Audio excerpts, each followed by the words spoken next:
Okay, I'm going to talk about what I think are the top 5 most important factors in building strength and muscle with bodyweight calisthenics after the age of 50. And that's kind of arbitrary. This could probably also apply to 40 or even 35. But as we get older, how to build strength and muscle and avoid injury. I'm trying to make this channel as useful as possible for those who are beginners and or those who are in their 40s, 50s, 60s, and beyond, based on my own 10 or so years of experience. So if you find this information useful, please like the video and subscribe, and comment down below. Share it if you'd like, if you're benefiting from the content. Also, please see my website for articles, programs, and consultation opportunities. I will link that in the description below. One other thing, I'd like to do a Q&A. I don't know if I have enough subscribers or traffic for a Q&A, but if I do, I'd like to do one. So if you have questions for me that you'd like me to address in the video, please put them in the comments down below. And if I get enough, let's say 3 or more, I'll do a Q&A video. Okay, so on to the list. Top 5 most important factors in building strength and muscle with bodyweight calisthenics after the age of 50. Number 5, drop the numbers mindset. Forget about ego. You've probably heard this a lot. When you really think about it, the numbers themselves are kind of meaningless, meaning 25 push-ups, 10 pull-ups, and so forth. It's really how you do the exercise that's important. And if you are focused only on the numbers, it is very likely that your performance of the exercise, the mechanics, the form will break down. And it's too easy to get caught up in the numbers and not do the exercises correctly. I've seen so many disappointing videos on YouTube where someone will say, watch this set of 40 unbroken pull-ups, and when I see them, I see partials at best. You can do 10 push-ups. That can mean a lot or a little, depending entirely on how you're doing them. 10 push-ups can be really difficult. So drop the numbers mindset. Things like, I got to do 100 push-ups a day. Here's what happened to me after I did 50 pull-ups a day for a month, 50 push-ups in a row, that kind of stuff. It's okay to get these numbers. If you really can, it's great. But if that's really all you're thinking about, your form's going to suffer.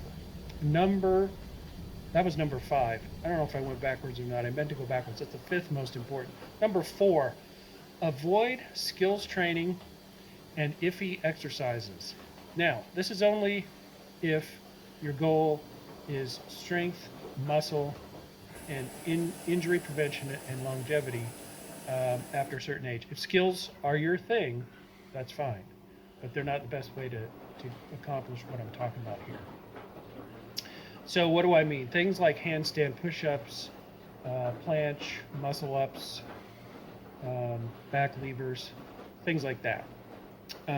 For me, I've never been that really interested in those things to begin with, but I'm also feeling like I'm a little too old to get going on something like that. If I cared more about them, I probably would, but I would be extremely conservative about how I would approach these, because I think they're kind of an injury waiting to happen. Iffy exercises for me would be really anything targeting the shoulders, so any kind of pike push-up, or like working towards a handstand push-up. Any shoulder-focused thing is really going to give me probably lingering pain. Same is true really for bar dips. Ring dips don't seem to bother me as much. If I do dips regularly on bar, my shoulder will stay sore, and I've found enough stimulation from push-ups that I don't worry about that. Also, a bar in general can be rough on the joints. So for me, suspension trainers like gymnastics rings are a better choice for a regular diet, because your joints have that freedom of movement. Another thing I stay away from would be, for the most part, one-arm things and one-leg things. Like working towards a one-arm pull-up really is not in the cards for me. Pistol squats and things like shrimp squats are definitely more attainable But even those can be rough on the knees. If you assist yourself, definitely. If you're doing lunges or something like that, good. Um, but a full-on pistol squat is probably not, again, in the cards for me. So that's number 4. Number 3, effort and intensity. So be careful about your intensity. Be careful about your managing your fatigue. And if you go all out, beyond failure, that sort of thing, you're probably going to need a long time to recover. And I'm not sure the benefit of taking that approach to an exercise is worth it. So that's something like, let's say, some set to failure and then rest, pause, and then keep going, or something like that. Again, stress is going to accumulate, fatigue is going to accumulate, and you might be more likely to be injured. Lighter loads for me work best most of the time.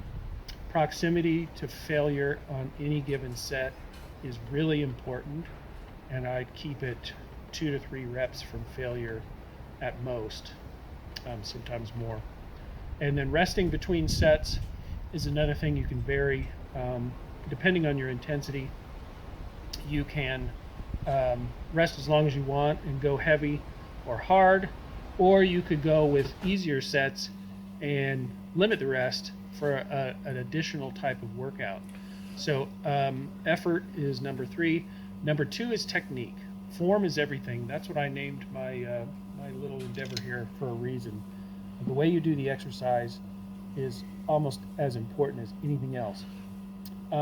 So do the exercise properly and do all that other stuff too. Pick the right exercise. Don't worry about the numbers, and make sure your effort is on point, but make sure your form is good. Okay, number 1, most important factor is consistency.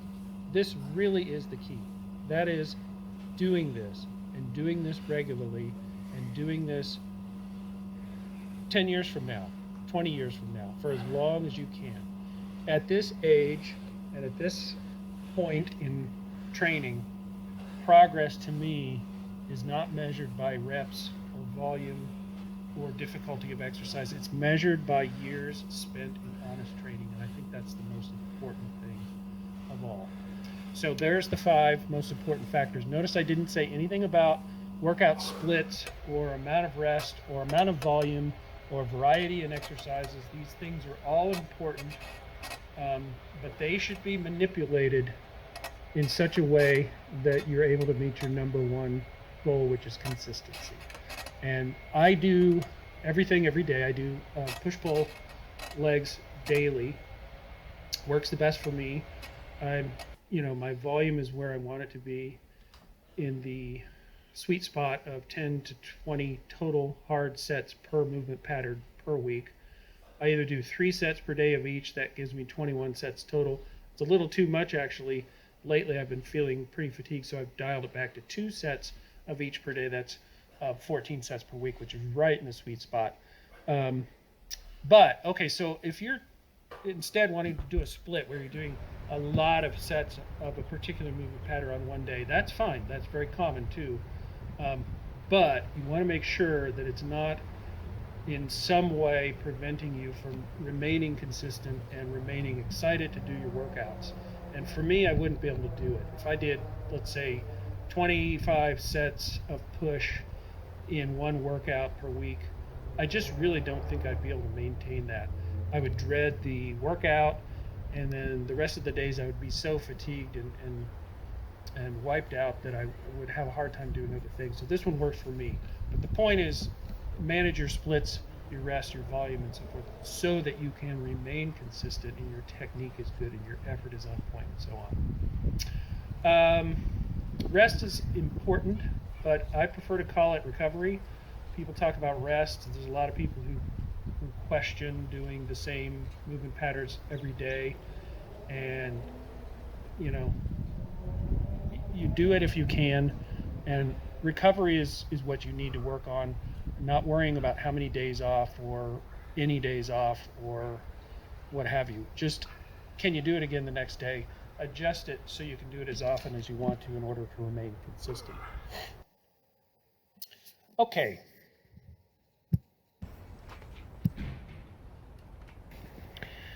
So this is what I do in order to keep myself honest and to keep myself excited and to keep myself, most of all, working out. So this is my gift to you. At a certain age and after a certain number of years of training, you really don't need to worry about all the usual stuff like how often should I be training, how many reps should I be doing. Just make sure you can do it again tomorrow for the win. And so I have what I think is an ideal workout that follows these principles. It's going on in the background, you may have noticed, which is what I did today. And this is a somewhat elevated push-up on suspension trainers. So I like the elevation, make the exercise a little bit easier. And I like the suspension trainers to keep the joints able to move throughout the movement. And I like the fact that I can do a full range of motion. I can go all the way down. And then I've got a kind of an assisted pull-up. Not quite a jackknife pull-up because my knees are bent, but I'm doing the pull-up range of motion and that movement, but I'm taking a little bit of the load off, which is something that I found really useful. If I do pull-ups, some variation of a full pull-up with full body weight every day, I'm going to get sore elbows, definitely. I'm going to feel it. And so this one is a good way for you to lighten the load but still get that range of motion in pull-ups. And then ring assisted squats. Why assist yourself on squats? Well, for one thing, the baseball season has started for me, which means I'm playing baseball at least once a week with a lot of sprinting. Takes a lot out of me. We've also returned to office for work 2 days a week, and I bike to work, and that's about an hour ride there and then longer on the way home because the hills are more up than down, so my legs are pretty torched, and so I'm doing assisted. But the other thing that assisting yourself does is it helps you if you've got a range of motion problem or if you've got a mobility issue with your ankles, if you're feeling it too much in your back, your lower back.